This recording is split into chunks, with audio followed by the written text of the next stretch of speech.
Hello, man. Hello, Mgtows. Go your own way. Go your own way.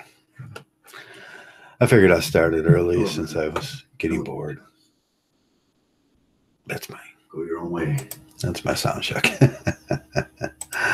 So I was getting bored, so I figured I'll just start this thing early, and we'll talk, and maybe some people will show up, maybe some people won't. I want to do say hello to everybody, and everybody that's in and around and going to come in and everything. If I get a chance to call your name out, that'll be great. But yeah, we had some incidents. We have a lot of incidences going on, and I think it's this in Mgtow is just a sort of this microcosm of what goes on in regular society.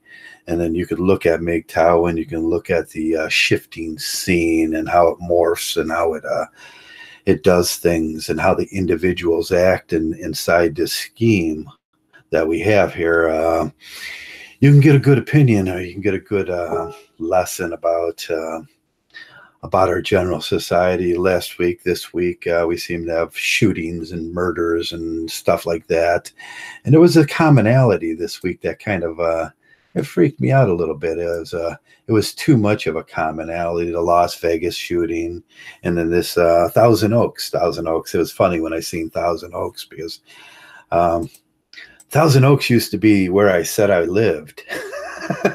When I first came on Yahoo years and years and years ago, Thousand Oaks was one of the richest communities in America, and I thought, well, what is the richest? I typed it in, and what is the richest community? And it was Thousand Oaks, and I said, well, I'll just say I'm from. That'll be pretty funny. And then I look and I seen that Thousand Oaks had a mass shooting, so. People aren't really exempt from this stuff. But the surprising thing about this mass shooting, it was a veteran. And then the most surprising thing about this mass shooting, 50 or 60 of those people from this mass shooting was at the last mass shooting in Las Vegas. It was a country music event. And a lot of those people, these people were similar to that last shooting. So they had to go through this twice. And then I started thinking, well, there's too much coincidence in this. There's too much going on. And I remember looking deeply into the motives and the motives of the shooter and why and what the event was. And a lot of those tickets from the last event were school. This is the commonality. I will share the commonality with you in this.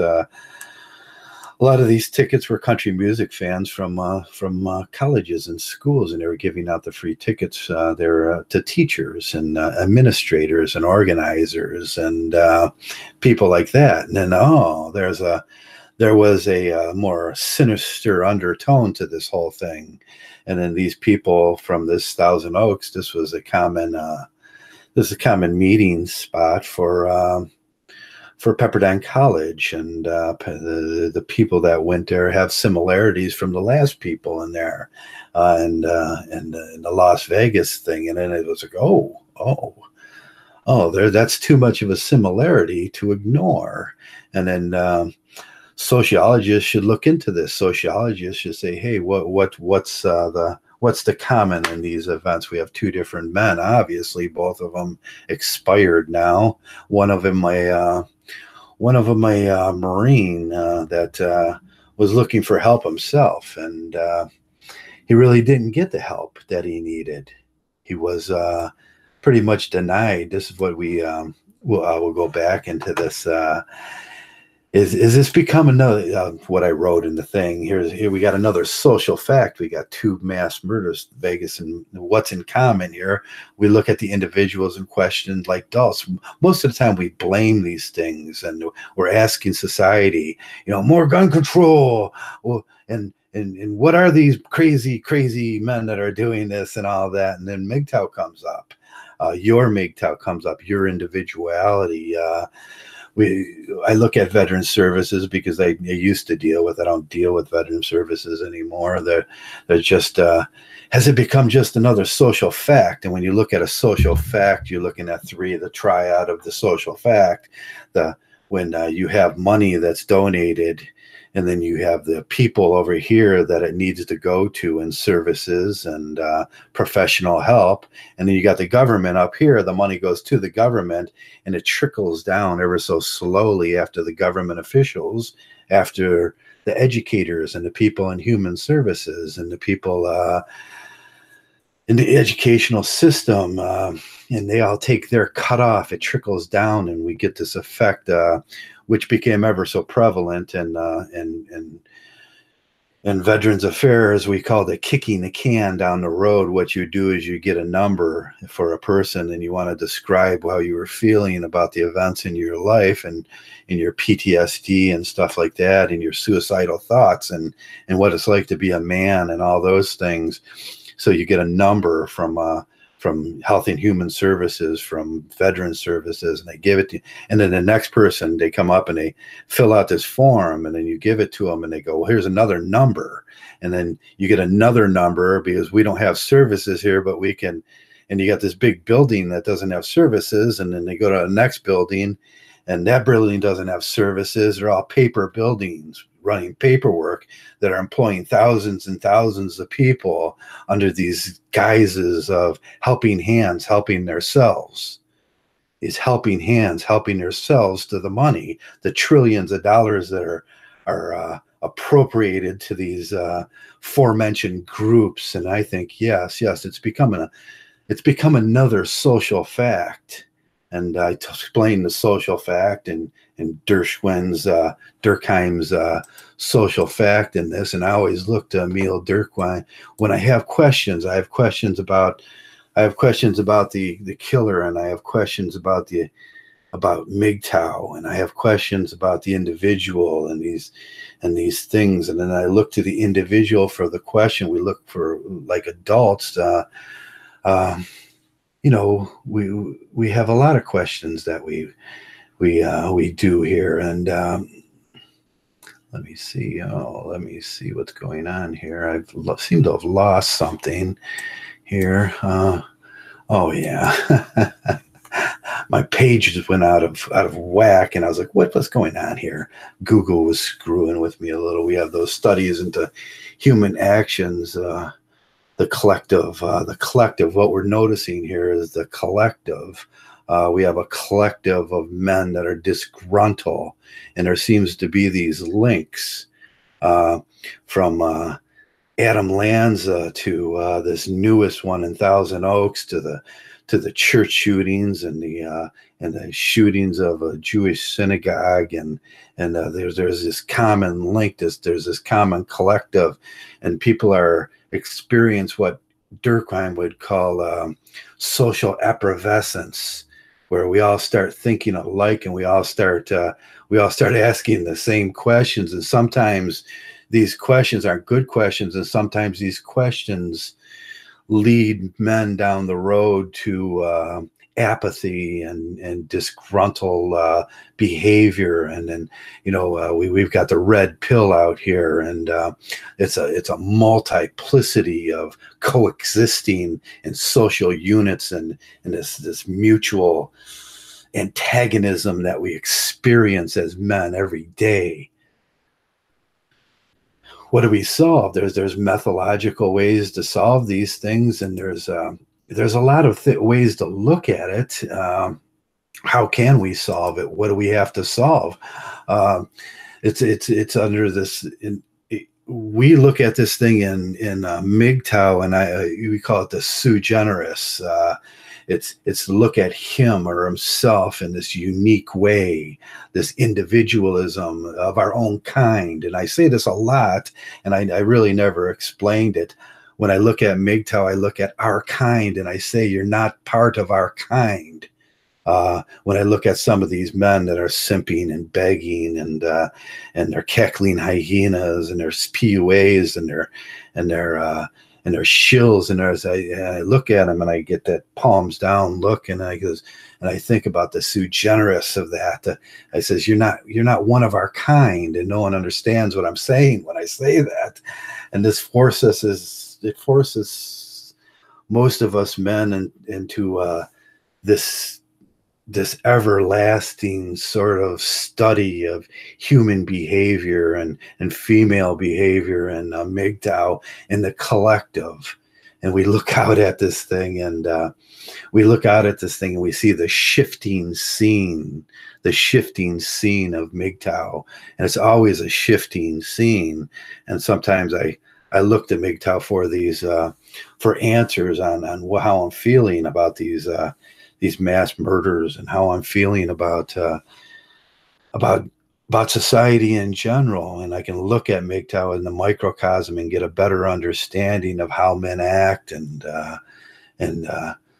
I can look at the entryism and Mgtow of Health and Human Services at one point, and they thought, oh yeah, Mgtow is a great cognitive therapy program for incels. So what was that pretty little blonde girl that come around and she dumped all these men off on us at one point in here, and I can't remember her name. She was a therapist, and she used Mgtow as a dumping zone for incels and discontent men, and we had to go through that period of Mgtow, and the scene shifted, and it was like, another one of these scene shifties, and the consensual collective of us all. But under all this stuff is social effervescence, and if you ever just type in, if you ever read about social effervescence, it's about the common thought, the common thread of probably what we more reflect to in our minds and in our thoughts, and we hear a lot of people like the red pill, and they use that as a general term for the social effervescence of what we're feeling in the whole manosphere. And then it's creeping out, it's leaching out of the manosphere. Years and years ago, I talked about it felt like we were in this drum, this powder keg, and we're all and we were confined to this space, and we couldn't, and it was leaching out, and we're ready to explode. And because there was this thought process that was going on, this cognitive collective of men, that something was wrong. Something was wrong. And then Mgtow exploded on the scene in 2008, and it could no longer hold it in the drum, that cognitive thought, that social effervescence, that red pill. It bust out, and we became what we are now, millions and millions of men all over this planet. We're trying to put this thing together in our heads and put it together in a more cognitive and a cohesive state, so we can articulate it and relieve ourselves of this creepy feeling inside of us that drives us nuts, and then it become a monkhood, a brotherhood of men, and this is great. And I thought I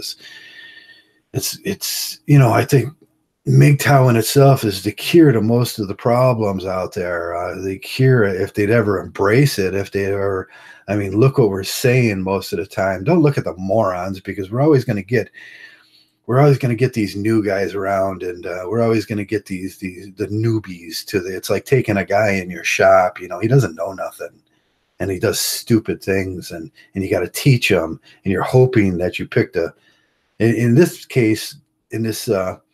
in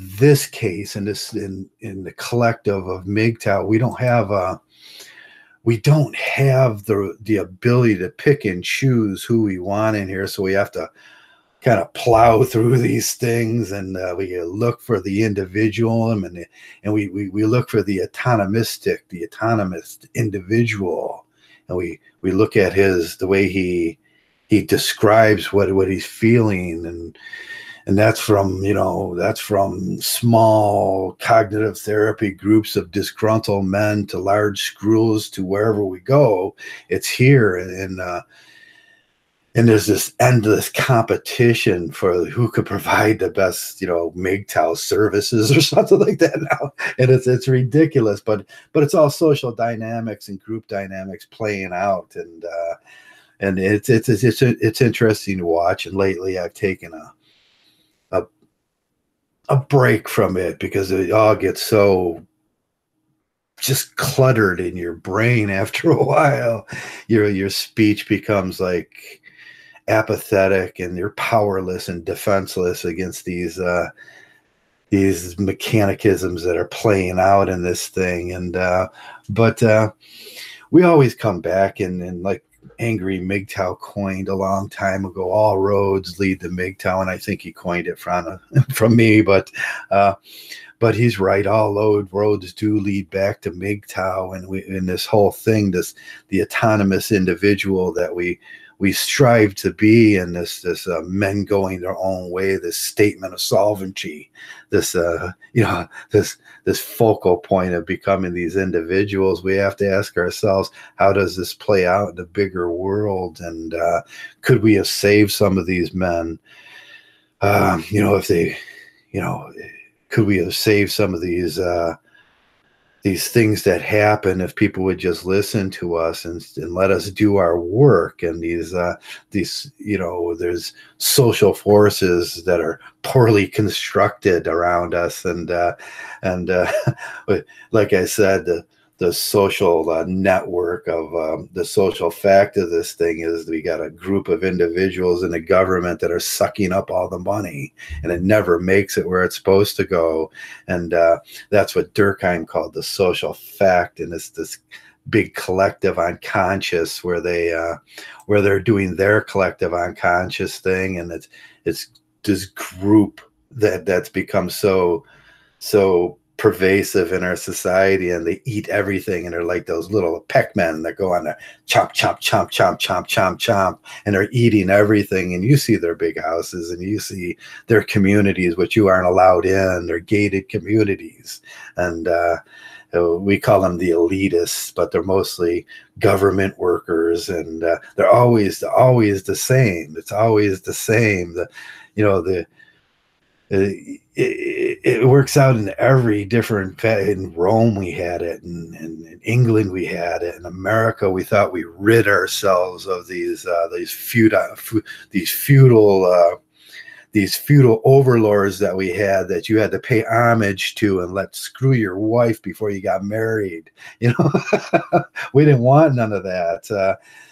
Durkheim explains it in the collective responsibility that exists outside the individual, and this interactions are different. There's no doubt that it brings we all bring our own share of something to this Mgtow, and we have our own private sentiments and the pressures, and like I talked about, the genesis and the forces that are associated with that sort of thing, and it becomes this wonderful place. But it's an ever-changing, ever-flowing, it molds itself in different ways, and it becomes different faces that we see over the time. And some men go crazy and they're raging out, no, I'm a purist, let's keep this thing purist. And then it flows, the Mgtow flows into other directions, and then it takes a different look, and we deal with it. Most of the time, I feel I've seen these patterns over and over and over again while I'm here. It's the same patterns, and I think if you talk to Stardust, if you talk to Barbarossa, if you talk to Rod, the backlash you witness if you stay around here long enough, you witness these same phenomena, the same social patterns of dependency on the female, like I say, the split V, and the personal nature of the individuals that inhabit our our zone and the collective thought. This time, when the collective thought of the alt-right came around, and their orange god, presented himself. It was quite a fascinating event, and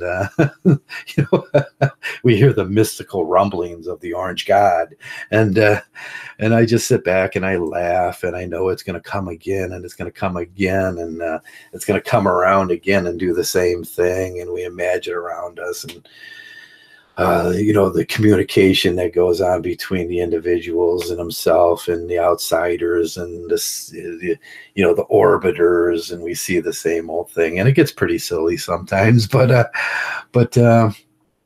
it's riffs at me unless I love to if I weren't at work. Oh, riffs at work. I'm sorry about that riff. But you can text from work. I was talking about that the other day, texting at work, and how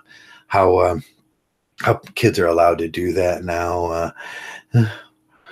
Hello, Savage Reality. Hell, classic American. You are an NPC. Who'd you just call an NPC? NPC is funny too. NPCs. That's an all-purpose term for a new pejorative to dehumanize your enemy. Whoever that enemy is, you can call them an NPC because it really has no meaning. Hello, Reverend Islam.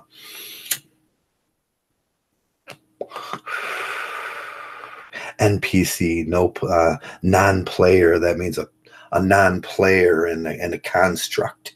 Yeah, somebody that's just a character, an actor in there that runs around screaming. In the war games are like, don't shoot over here. That's such a silly idea. We had a great example of the NPCs recently.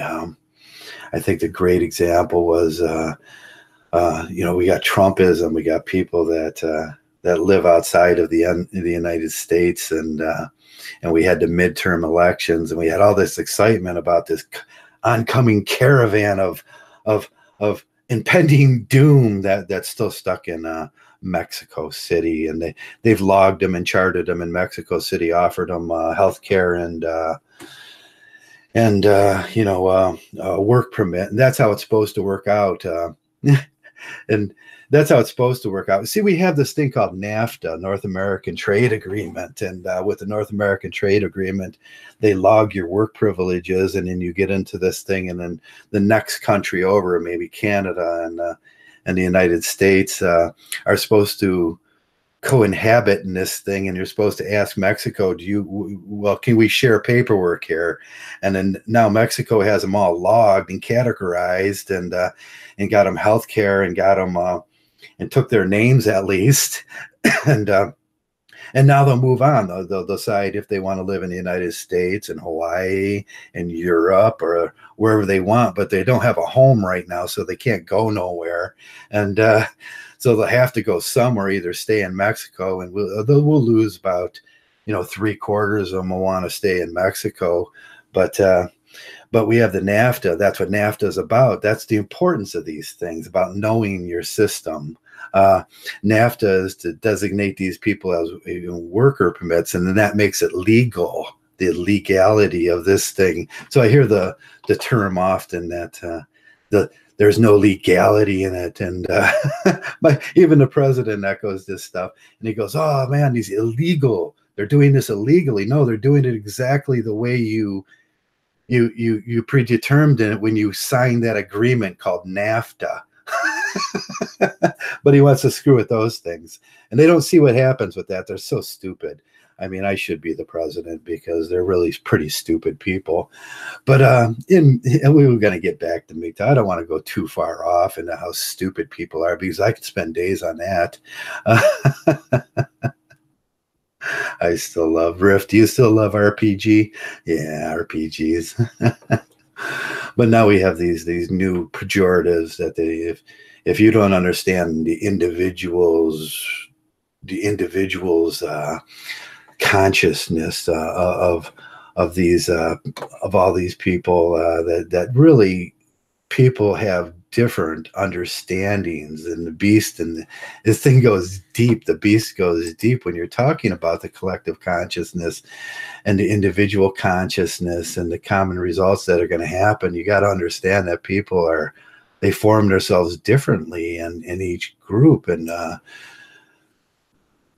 the collective operates through this intermediary. There's several individuals in these actions, but the individual could be other things too. You can be a Republican, you can be a Democrat, you can be blue collar worker, you could be a white collar worker, you could be a pink collar worker. we do have pink collar. I wonder when that's going to become a term, pink collar workers, and because they don't have to do no work. So we got pink collar workers, and then wherever your individuality constitutes that within this thing we call a body, and your understanding of the world, the social collective, and what you've learned, you become your own autonomous individual self after a while. And especially at Mgtow, we promote autonomy, and we promote become your individual self. Don't be so individualistic that you're a lone wolf out there. We do have a group here. We want to talk, and we want to share ideas and the methodology and the methodological individualism is what we're talking about. How to do it, how to become and coexist in this society, as because you're not going to leave it. You're not walking off to the woods and you're going to freeze to death out there now. It's really cold here, or you're going to get wet, and that's going to suck. Getting wet outside sucks. I spend a lot of days out hunting, so I know being wet and hunting it really sucks, There's surmountable obstacles in these things to individualism. Now we look at I was trying to look and connect the dots and Durkheim's social fact of the stressors being too high or the stressors being too low on this young man that just shot up Thousand Oaks, and I was wondering what was going on in his head, and then I seen the evil social fact come around again, where they were just kicking this young man down the road, and then they were hoping someone like me would pick up I say people are like trash. They blow up against a fence, and then somebody's got to go pick them up, and that's usually a guy like me that's not making no money doing that, and we're just running these small men's think tanks and down the road where we meet for coffee and we talk about what it was like for each of us, and we talk about our lives and the men's groups that I go to, and he'll end up in one of those. Hopefully, what the society that was stealing trillions of dollars from your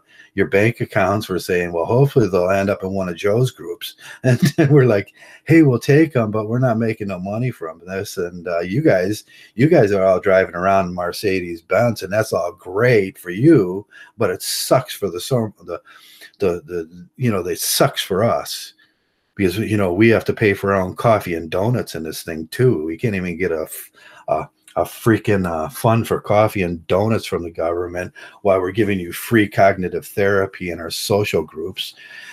But that's what they were doing to him. Oh, just go to one of these. Hey, what is your problem? Are you drinking? They'll go, hey, go see an AA group.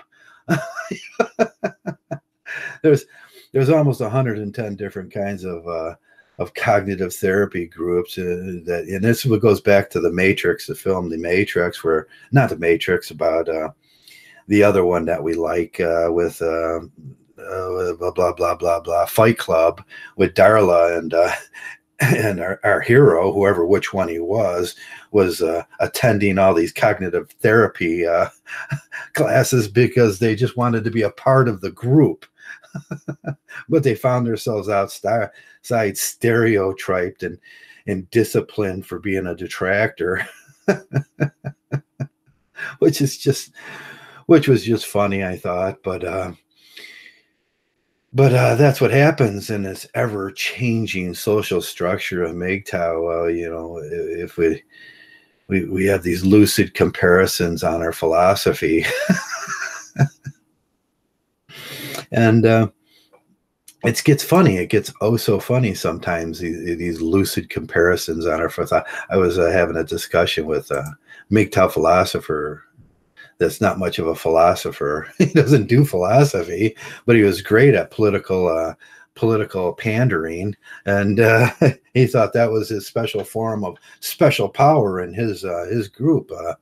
In his mind, that's his special power, and it's philosophy. It's not philosophy. It's Randish political garbage. And hello, Stuart. Oh, cool. Friday night Mgtow. Yeah, hello, Magnus. I haven't seen Magnus around. Right on. Let me see. Hey, yeah, Stuart's in, and let's say hello to a bunch of the guys, you normal guys that are on. I gotta apologize to you guys. I haven't done a podcast in about 2 weeks. I was soul searching. Yeah, I know you're laughing right now. You're going, Joe's soul searching. A guy at his age is soul searching. But I was looking for something that turns me on, that makes me wanna. It makes me want to squeal again. As a it makes me happy in life, and I was looking for answers. Sometimes you just get back. I was just watching. I was doing the TV click from show to show, and nothing made me happy, and nothing I did made me happy in life. So I had to get out there and find a new passion or a hobby or something. I think I did, and so I didn't make a video. I haven't made a video. I think I made a couple, or put up a couple old videos, but I apologize to you guys for not being around and doing these sort of podcasts when it's my duty as a Mgtow to reach out and and be there for the new members of Mgtow that may come in. And that's all of our duties, every single one of you, from Magnus to Stuart to Prune Juice to a Sicily to Riff. And I said your name right, a Sicily, to Derek. And, all of us, we all do these things. We all do these things in Mgtow for a purpose. It's the collective, the social collective, the collective effervescence of it all. And we hope that we can affect. I was watching this young man today, and he was Mgtow money sort of guy. And he was finally got it. He finally got what this thing was about. This thing was about we're all walking away, but we're walking away with an action. And that action is squeezing. If we're giving a titty twister to Uncle Sam, or your perspective, cultures that you live in your country is, and you're saying, screw this. And it was an economic thing that we're doing. We're walking away. We're taking our money and we're leaving. We're taking our skills and we're leaving. We're taking whatever and we're putting a squeeze on, a titty twister on Uncle Sam, or whoever that may be. I don't know what you call it in Australia or England, or we just call him Uncle Sam here, and going, hey, you want to have these gynocentric rules? Go ahead, do that. Keep up that, but you can do it without us. And let's see who builds your bridges and welds your steel. Yeah, we're pretty smart. We find other ways to do that, but it's an economical squeeze. So the young man was, he finally came around to what we were doing here in this cognitive that we are in Mgtow. There's purposes why we do these things. If there wasn't a purpose for being here, most of us would be like, screw that. I'm going somewhere where we're doing something purposeful, because I find that ridiculous. Let me get down to the bottom here. Yeah, there we go. I got to put my screen back up so I can see my pretty face, all my pretty. What about those? Oh, I see my detractor made it over 666. Yeah, Mgtow Sky. What's with those dislikes? Guys, hit the like button and let my detractor. That's 6. It's always 6 to 8, and it's always from England, and it's always from some guy on a laptop, which probably has 6 to 8 cognomen. And we all know who that is, but he hates me, so I can't do nothing about that. I was figuring, since I didn't do a podcast for a few weeks, that would stop. But some men are so immature that they never stop. They keep going. And when you think about it, if I would have did a video every day for a year here, and I have pretty much, and for the most part of it, and he comes around every day, to give me 6 downvotes. So I'm taking up so much of his time. He hates me that much, where I'm taking up so much of his time that there was a story I used to tell everybody. Don't be that guy. Don't be that guy where somebody's living rent free in your head. And there was this guy at work once when he asked me a question about these cases of oil. There was a special brand of it was a Jack oil or something like that. And I says, we put the cases of oil over there. What's there? It was like 5 minutes before we left on Friday. And I says, I'm out of here. I don't really care your problem. Go find them. I said, here's the area. And we're talking about a big warehouse of oil. And if you find them, and And I said, screw this, you know, and he's seen like two of them. So he went back to the boss and he said, there's two of them. And his job was to go seek that 20 skids of this stuff out. And he told the boss, and he got in trouble the weekend after. And he said he blamed it on me. And then the next weekend, he come back on the Monday. It was 4-day weekend. And then he started yelling at me on Monday morning. And I said, my God, man, did you just waste your whole weekend letting me pry on your brain?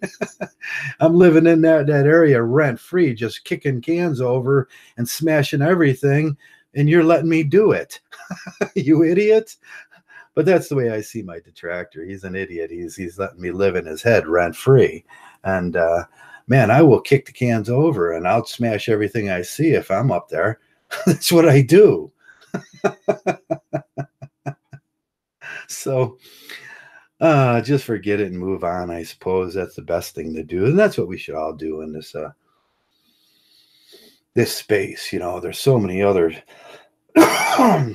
more interesting things. When you look at Mgtow, you can pretty much pick what you want in your life. You're this individual that has likes and dislikes, and you can talk to the kind of people you want. Personally, I like riff and I like Mgtow music. We all play guitars, and we have this creative spirit inside of us. And you know, a lot of the guys that come around, I like Cleveland Browns and I like the sports, and I don't like talking politics, and that's the way I like it. And you know, you can get a group that have the same values as you, and there's other groups, and these guys have these options to move in and out. You can go listen to Sandman if you want and complain about girls and live that life for the rest of your life, and you know, but, which would be horrible. It'd be horrible if your male mentor figure or your group selection was Sandman. That would be like, it's one step away from just falling off into the puddle of the blue pill world, or the drink of the blue pill world.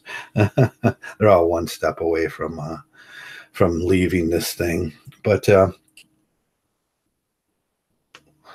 yeah, developing your own individual characteristics and developing that personality. I think if we would have got this guy from Thousand Oaks, this killer and everything in here, if Mgtow had him for 2 weeks, if we had his ear for 2 weeks, he would have self-described or self-declared himself a Mgtow, and he would have like, screw this, I don't have no more F's to give.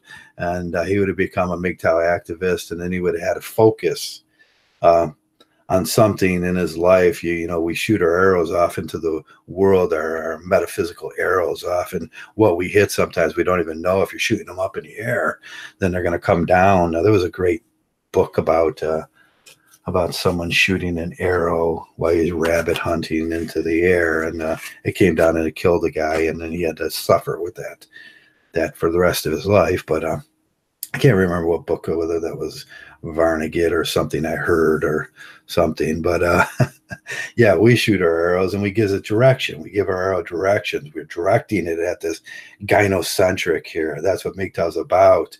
And a lot of boys are lost right now. There's a lot of boys that are lost, and they need corrective. They need corrective care in this identity politics that's out there, and you know, whether they become prominent in this or whether they're just using slogans and catchphrases and from, you know, feminism and Mgtowism and there's all this activism that's everywhere around us, and they're developing these identities and this Mgtow thing. And I'm watching the people, and that's what was my point today, was I'm watching these guys just grow a little at a time, the longer you stay around. And that's what I told the story earlier about the young man that his interests were economics, and now after months and months of going, you know, back and forth between, he sees, well, there is an economic issue here with Mgtow, and there is a activity that goes along with being Mgtow, where we're doing something active, and then, oh, well, walking away, people go, oh, well, walking away, you're not doing nothing. No, walking away is an action. It's a big action. It's a huge action. Uh, there's no one size fits all stereotypical Mgtow. I think you would be you would be hard pressed to find one of those things. We're all different kinds, and there's all different kinds of philosophies in here. And I heard a guy, he thought that he thought something, his opinion or something was a philosophy. And I was like, no, that's not what we're talking about. In Mgtow, your opinion or your red pill opinion on men is not a philosophy. PUA is not a philosophy. No, it's the bigger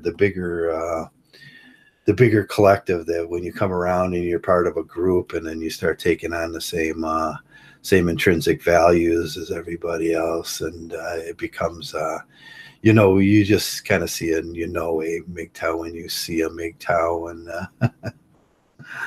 there's going to be change. There's going to be change in this man, and you're going to see witness. You're going to get to witness this change. That's the great part. The longer you stay around, you start noticing that the guy comes in. He's kind of wishy-washy with his Mgtow, and he's blah, blah, blah, blah, blah. And you're like, oh, this is so irritating. And then he gets it one step, and he goes, oh, hey, there is something here. And you go, yes. And keep on digging, because everything links to everything else. And then someday you're just going to be sitting with the old guys and talking about your values and dispositions on things, and the social forces that work in here, and the structure and all those things. But yeah, it's going to happen. It's going to happen for each man, and he's going to wake up, and no matter what his life was and whatever depressing thing brought him to this area of the world, there's something for each one. So I was, looking at the shooters lately, and I was trying to figure out what social things they had in common, and then I realized they had a lot of social things. The victims had a lot of social things in common, and the shooters have these social things in common, this semblance of this collective that's out there. They're unhappy about this, and then, well, that's what made Mgtow. Wow. Yeah, that's what made Mgtow. This a bunch of unhappy guys going, hey, the world doesn't work. There's something wrong. They're going, you guys are fanatic. There's nothing wrong. This shit is great. And we're going, no. Being a slave's not great. It sucks. It sucks bad. And that's what we like to talk about. Sometimes we talk about the suckiness of it too much, and then we get these guys coming and go, you guys just talk about women all the time and how they suck. And no, we don't. We try not to. Hello, Steve Rocka Hoka Rock and Roll. No skid marks, my underwear. Oh, you're gonna do that again? I thought I kicked you off for saying that last time, but I may be wrong. The prune juice. The blue pill men confused being let out of the prison yard to play with freedom. Yeah. They're being let out of the prison yard to play with their freedom. But they're still in this vacuum. Mgtow's grown. The yard's much bigger now. But they want to keep us in this vacuum of in the onion, down deep in the onion, so the rest of the world. But we can do so much good out there. I look at a lot of these facts that Mgtow, and I was looking at another New York Times article this week, and a Washington Post article about why is the population dropping. And I was... They still can't put 2 and 2 together, going, well, this is 6.2 here, and then this word was 4.2, and then it worked down to 2, and now it's at 1.27, and except in Nigeria where they're at 7.2, and everybody's fucking like bunnies, but but they have like expansion there. It's a great expansion going on in Africa now, and they'll go through the same problems. It's just going to take slower. It's just real slow there. And yeah, they're going to go through those same problems of what kind of social social group mentality, and then what kind of government they want and all that. They'll come together. It's just, as they grow, it's going to happen. But otherwise, the governments on our end are still going, why are we stopped breeding? And because it sucks so much to breed. It makes no male wants it. Once you took a boy to France and you showed him, no man wants to get into those marriage situations anymore, knowing that the suffrage that comes off with Anna, that comes with it, and then the garbage that you have to buy into and believe, and the cognitive dissonance in your head, and that garbage that you're told to believe, the religious stuff and the political aspects of it, and the pair bonding, and you're having a baby. Yeah, that's my biggest complaint. It's like, no, I'm not having a baby. No, I can't have a baby. I'm a dude. It's not going to happen. I can donate a genetic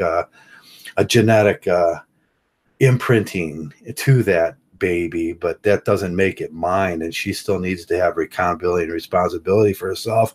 But the government enables her so she doesn't. And that's the big secret that nobody wants to tell. Do you ever think about that, man? Did you ever think about, they're saying, well, you're having a baby. And all these guys are running around like, we're having a baby. No, you're not. No, you're not. She's having a baby. You're delusional. You got what I call sympathetic pregnancy. And all you did was, when that little sperm goes in there, and that egg, it dies, and then it leaves a residue of genetic material, and then that it starts growing, and it imprints on every one of those other genetic material, the same genetic imprint, so it has something to imprint. So it's like, I was trying to explain this to a guy the other day, and it was like that movie, what's that movie that's out with Keanu Reeves now? Another great Keanu Reeves movie. It's when he takes the consciousness of a human being and he puts it inside the robot, then he tries to put it back in the side of these synthetics that he grows, and then he expects it to be the same person. That's all that's happening in child labor and childbirth, and in your after you do that, you're not having a baby. It just imprinted that information onto that chip, and it inserted it in there. Now it has some information to grow on. It's not your baby. It never will be your baby. It won't be. And that's what most men have this problem with. They think it's their baby. It's not your baby. It's not your kid. It's not your son. It's not your daughter. It's hers. And she has to be accountable and responsible for that. And oh, too bad. Yeah. No, she didn't. She just hangs around and has an opinion, and she doesn't irritate everybody else. Rock and roll, Steve. Not like you're doing. It's like, yeah, most normal people know not to irritate other people. And yeah, she doesn't do that. But yeah, we'll get back to the biological thing about why we believe like we believe. And Mgtow's believe that because, we're pretty smart guys, and we see the delusion of the social masses when someone's even in science, they're telling you you're having a baby to a man, and then I look down and I go, no fucking way. It's not coming out of that. I'm not growing that. And then I start thinking about the bigger issues about they want you to believe that it's somehow yours because it will have your nose or your eyes, but them are just genetic imprinting, and you can't have a baby. But they want you to believe that so they can adhere this grand social contract to you, which you didn't agree with anyways. And that's back to it's back to Dershwin's social contract, when no matter whether you confirm or you or you agree with the contract or you don't agree with it. It wasn't your contract. Someone put that on you, and that causes dissonance inside of you where if you agree with it, it's still not yours. You didn't, it was just impressed upon you. And better that, yeah, we were like, well, yeah, better that. We don't understand the nature of these things, and most of us don't ever ask the questions about these things.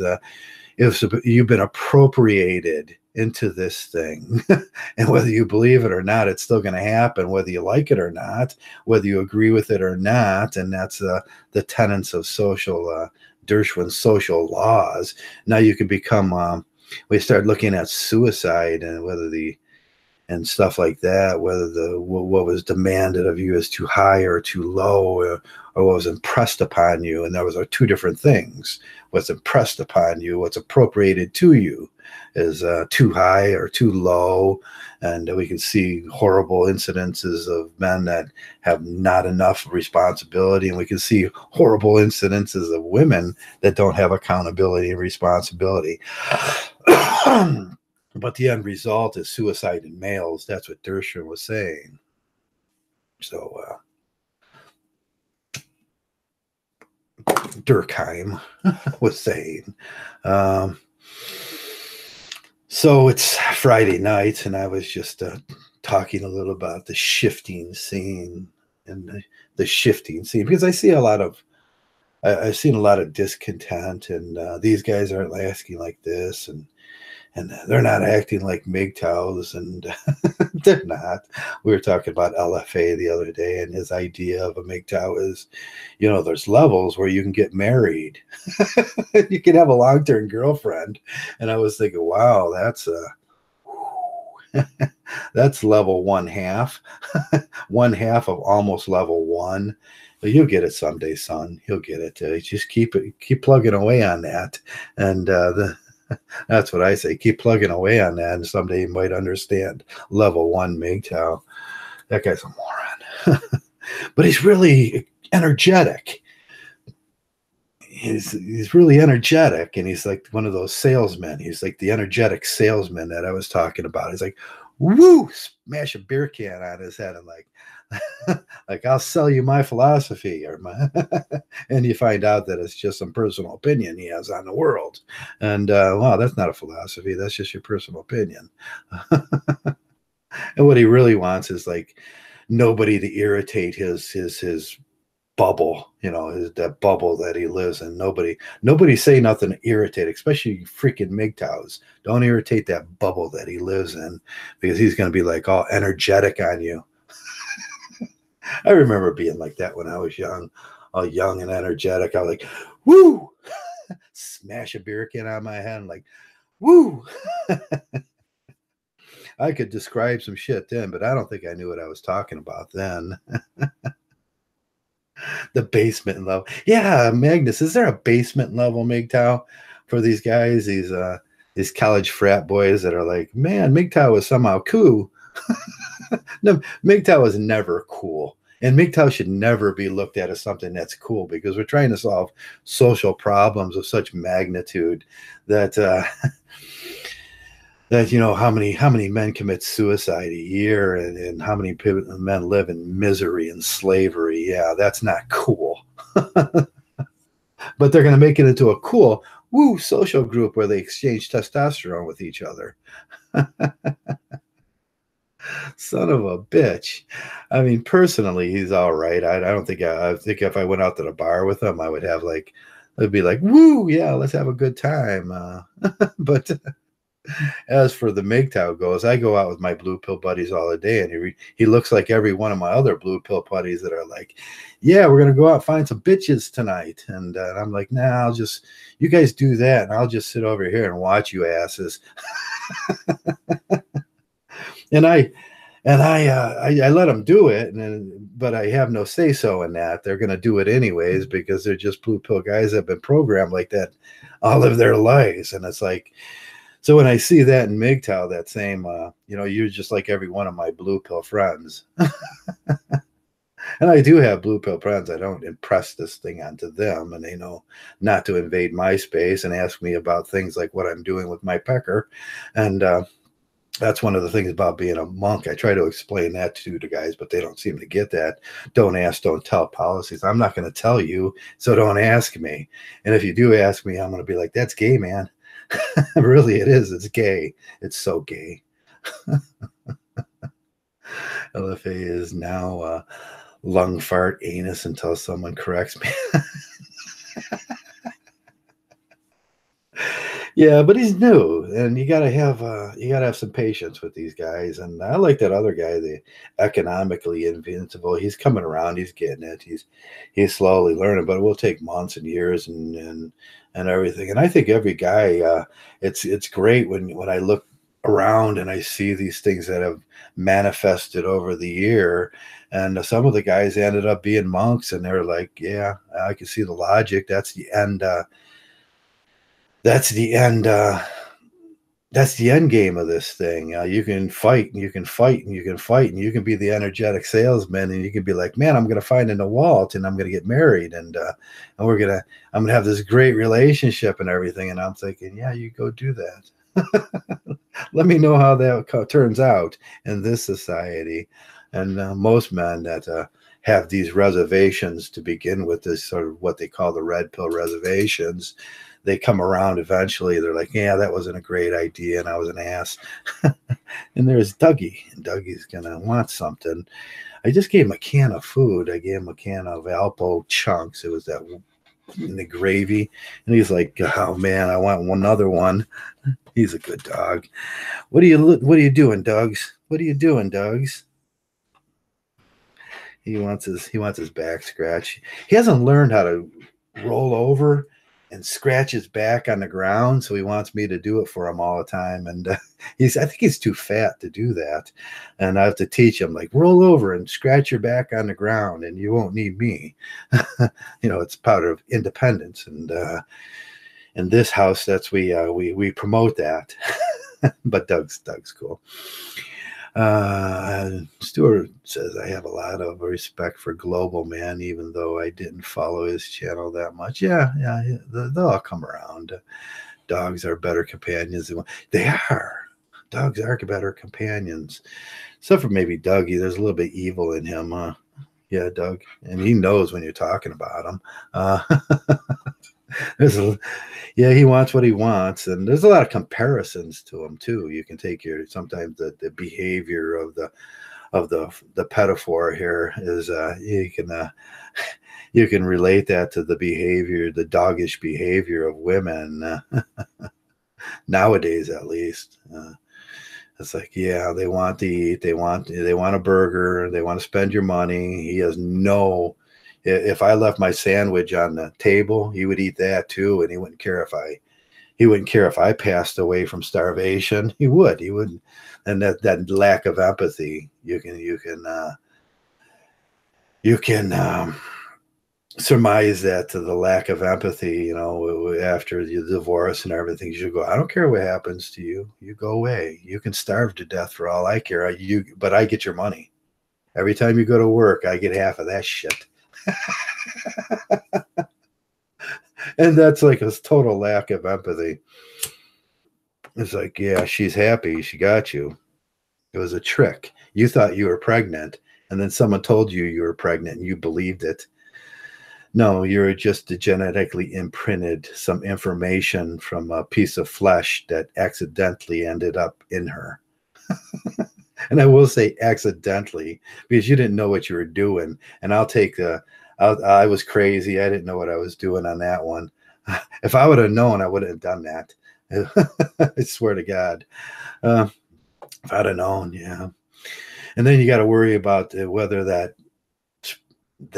imprinting happened, or you're like looking at your kid down the road and going, doesn't look much like me because she was a whore.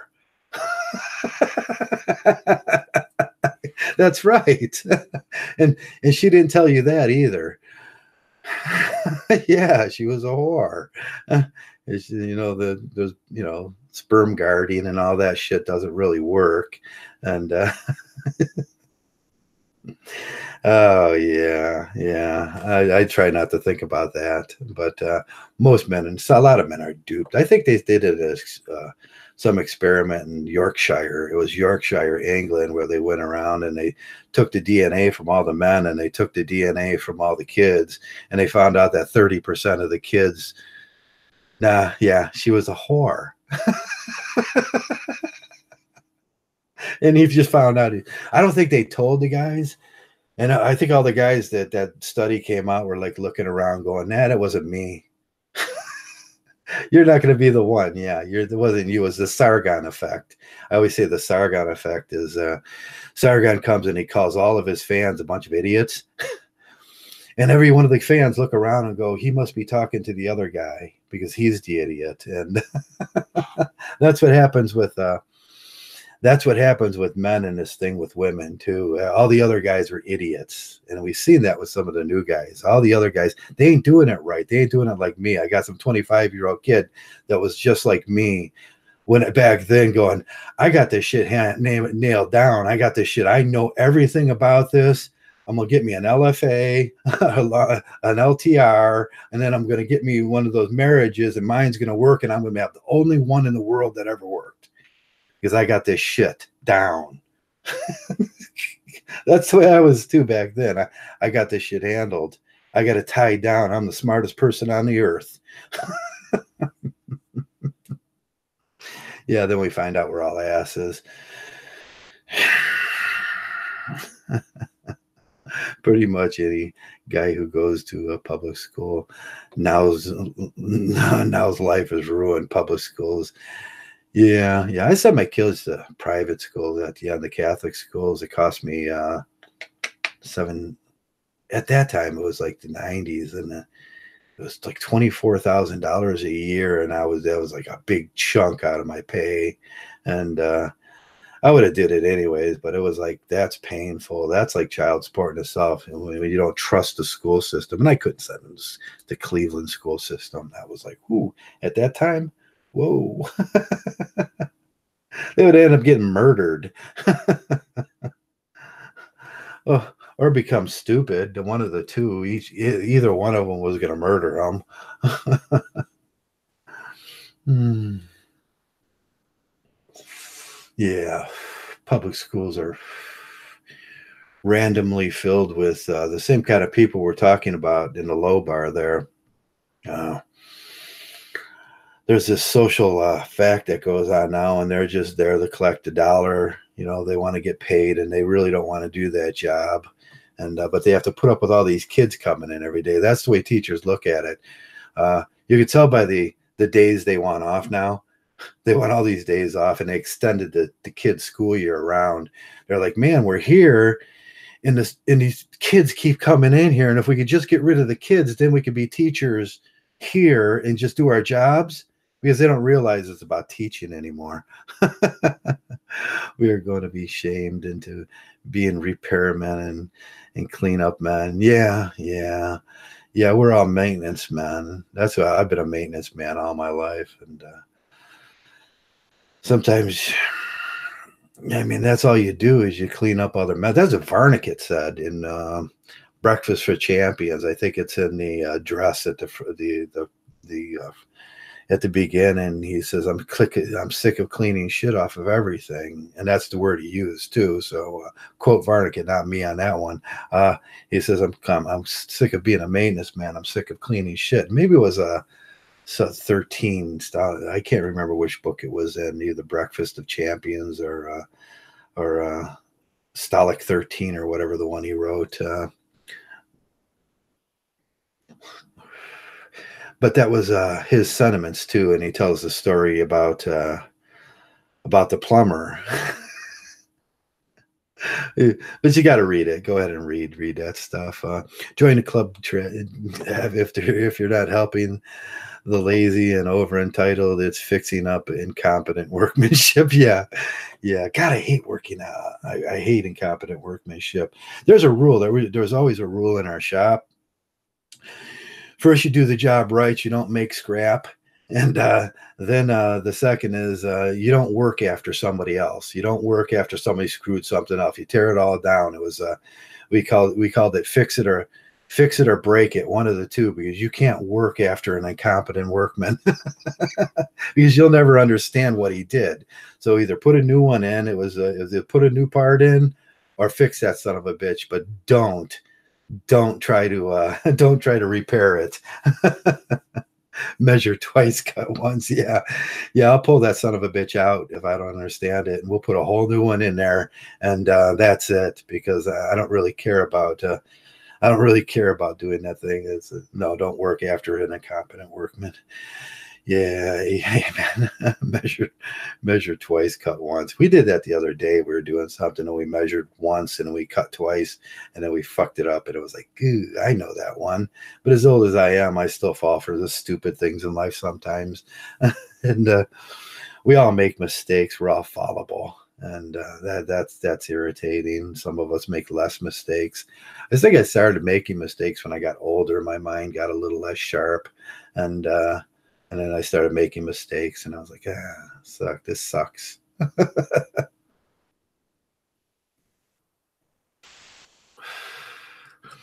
I used to say there was an analogy behind this. I used to say I never made a mistake unless somebody else was working with it on me. I'll never make a mistake. You always blame the other guy too, and unless there's some other. But that's usually how it goes. There's an influence in your life that you are influences not to make. As a male, most males are pretty sound and pretty fit, and they have a way of doing things that is really repetitive, that is based on decisions from the past that worked.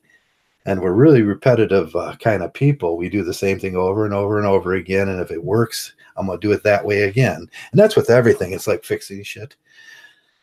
Decisions in your life, decisions that worked out, decisions that didn't work out, stuff like that. And you figured that out, and you get repetitive in nature. The only time I make a mistake is when there's some other influence that it was like I couldn't account for. We call that an executive command. And it's like, yeah, I didn't see that one coming. Someone made an executive command. It fucked up the whole system. It didn't work. I know it worked because I ran the system 3 times before and it worked, but all of a sudden you get an executive command in, and it screws up the ands, ors, and nots. You guys know my ands, ors, and nots theory. There's only 3 things you can do in this world, and it's an and, an or, or a not. You can't do anything other than that. You could do those things in an order, or these things in other. You can multiply this. You can have an and or on a nor gate or a not gate, or you can make any combination of those 3 things that you want. But there's only pretty much 3 things that you can do in the universe. It's the group doing that. You try not, but you do it to fit in. Yeah, a lot of people do things to fit in. The sheeps, the masses. Yeah, Derek. Hello, Derek.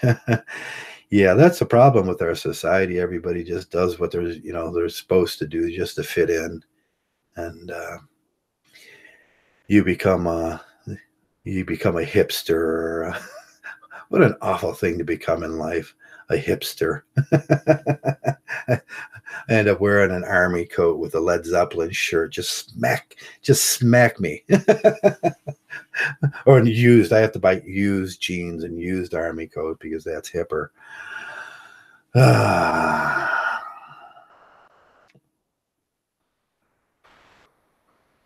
If the goal is scored or on him, 2 mistakes happen. Left and right defense. Yeah. I just have to jump ship, Trav. Take care. Yeah, you have a good one, Prune Juice Power, PJP. I like to call you PJP because that flows off the lips. And you have a good one. And yeah, I was going to get ready to kind of close this thing down. I think I made my point. There's this cognitive effervescence in Mgtow, and it grows and it shifts, and it changes the scene around here. And we're going to see a lot in your years around here. Just try to learn from it, and just try to just laugh it off and laugh and point. My friend, what's his name? I can't remember his name. Bernard Chapin, but I can't remember his name on the thing. He says, just sit on the Mgtow bench and point and laugh. because that's the only thing you can do some days, and that's where you're going to find your entertainment. Is it's like watch the blue pill people walk by and try to explain to you how something's different in their life, and how something's different in the world, that they're going to change it because they have magic powers, or just they're just going to woo do the enthusiastic salesman into that, and it's going to change because he knows better, but it's not, and it's always the same. Like our great friend Saul said, "Nothing. There's nothing new under this in the face of under the sun." And eventually, you're going to see it all, or you think you're going to see it all. Once in a while, something new and more bizarre will pop up, and I'll go, "Wow, that was interesting. Never seen that one." But for the most part, life's going to be pretty boring, and if you just take a few rules into your life, a few Mgtow rules, everything's going to work out for you. And always remember your Mgtow when you're making decisions out there. You can be your individual person that really has nothing to do with Mgtow. And I would suggest, if you want to be happy in your life, find something that you do well and that suits you, and stop following the masses. As for that, go to college, graduate, grab that piece of paper and hang it on your wall, because that's what about that's, and then find a trade.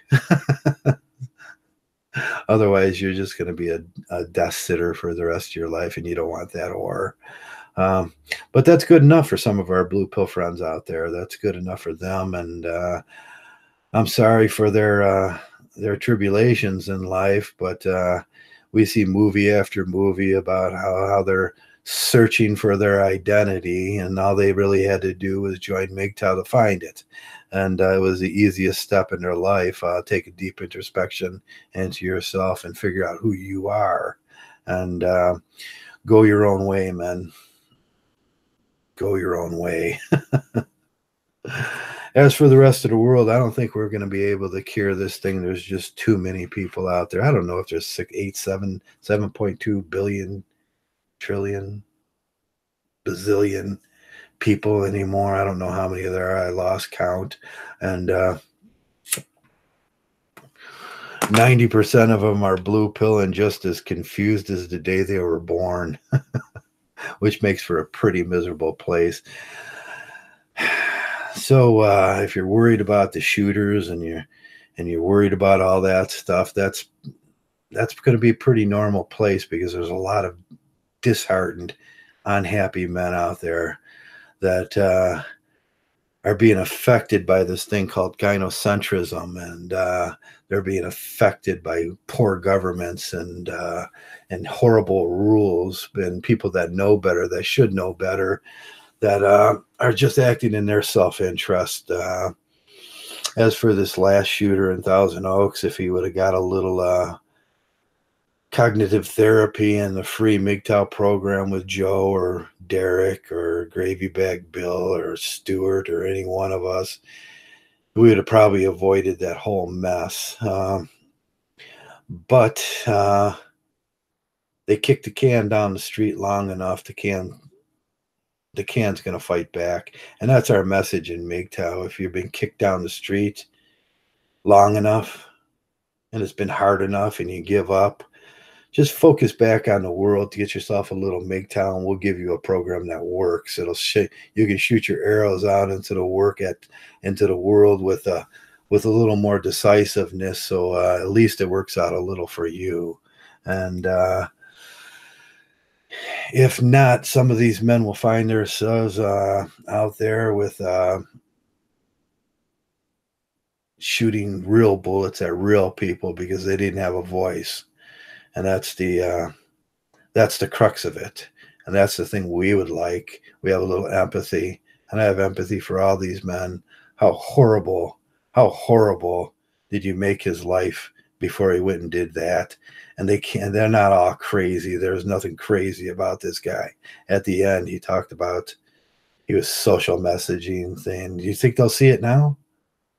Then he said, call me insane. Yeah, that's what I was saying. I have PTSD, and you were kicking a can down the road. Assholes. But we have a big social program that the government officials are riding around in a Mercedes Benz and paying themselves well. And they wonder why the trickle down effect never gets to the guy that really needed it. More and more in this world, they need Mgtow. They need us. And it's going to be a voluntary non-pay program, guys. Sorry about that. You're not going to make a dime in here. But at least at the end of your life, you'll get credits. You get credit for every man you save. And when you go before St. Peter, you're going to have a bucket full of credits. And he's going to smile and go, yeah, you did it right. You didn't get paid for that. But you saved a lot of guys from misery and suffrage and slavery. That's got to be worth something here in this Mgtow rooms.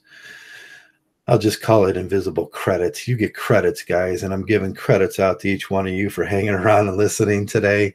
You get a credit from St. Peter. Show it to him and say, hey, I got this from Joe. And I got him, and you got him, and we're going to keep getting them until we've convinced every man in this world that something's wrong and we need to change it. And only at that point, well, will it get changed? But until then, man, happy hunting. And that's all I got to say today. And like every day, it comes down to each and every one of you guys. Get out there and do your part. And you're going to become a social worker. You're going to become a shoulder to cry on. You're going to hear a lot of whining and complaining. You're going to become a therapist. You're going to become a Veterans Affairs administrator. You're going to become a lot of things in your life. You may even have to give out medical advice coming up soon. But we do it because, well, the system's broken and it sucks. And it's not just marriage, and it's not just the whole system's broke. We got to figure out a better one. If you put us Mgtows in charge, we would do that. But until then, we'll see. We'll see what happens. Teach every one of you guys, for Christ's sakes, go your own way, man. Find yourself a little happiness and peace in this life. And I'm going to be going out, and most of all, thanks for being a Mgtow. Because you bring me back to sanity, and I hope I can do the same thing to you. Thanks a lot, man. Thanks for being Mgtow.